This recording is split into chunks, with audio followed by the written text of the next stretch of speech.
So happy to be here this morning.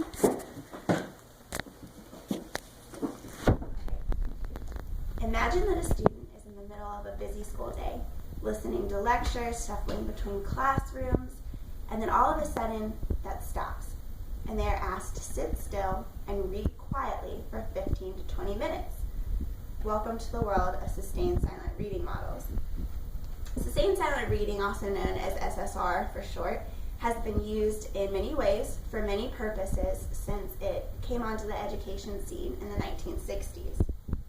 While studying evidence-based practices for secondary English classrooms at Hollins University, I was able to research SSR models and their effectiveness, and then in turn compare them to my own experience, because when I was a K-12 student, I was asked to participate in SSR models.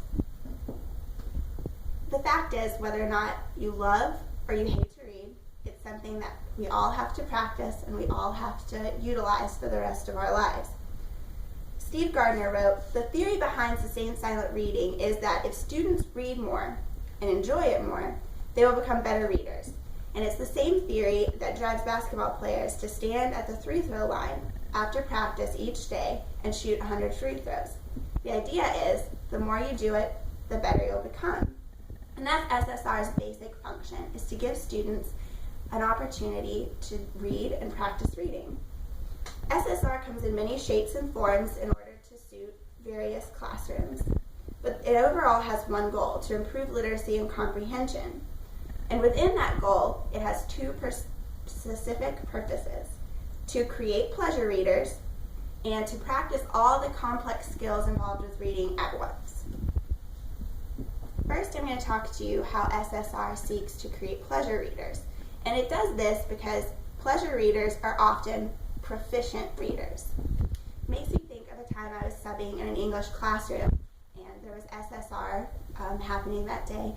And I noticed that the students who really enjoyed SSR were often the students that were really good at reading. They were proficient readers, while the more reluctant students to participate were actually the struggling readers. It's common knowledge that we want to do things that we are good at. So if we can create more proficient readers, we're creating pleasure readers. And if we create pleasure readers, we're creating more proficient readers. Because reading is a skill that must be practiced. And SSR gives the opportunity for students to become proficient pleasure readers because there's no pressure. There's no assignments after the reading. There's no discussions or quizzes. It's just reading for 30 minutes. SSR seeks to create pleasure readers because pleasure readers are often engaged readers. Because students are choosing their own reading material, it's often a topic that they're interested in. And if students are interested in the topic, they'll want to read it and become engaged with the material. And if they're engaged with the material, they're most likely wanting to understand it, which is creating better comprehension skills. Now I'm going to talk to you how SSR models have been used to practice all skills pertaining to reading at once. Steve Gardner also wrote, "Language is too complex to be deliberately learned one rule at a time. It's like swimming. You can stand on dry land and someone can explain to you how to swim for days, but it's not until you actually get into the water that you learn the real lesson. That's how reading is. Once you start reading, you're practicing all the skills you need for reading at once: comprehension, vocab, learning new words. Also with vocab, SSR gives students a chance to see vocabulary in context.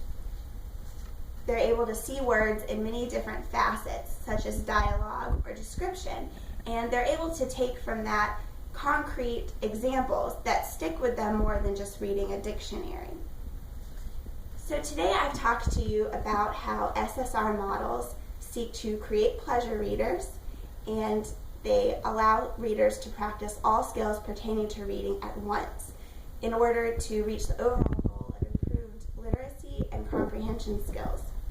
So next time you are asked to sit still and read for 15 to 30 minutes at a time, remember that you're not really just reading, you're practicing valuable skills that can help you become a better reader. Thank you.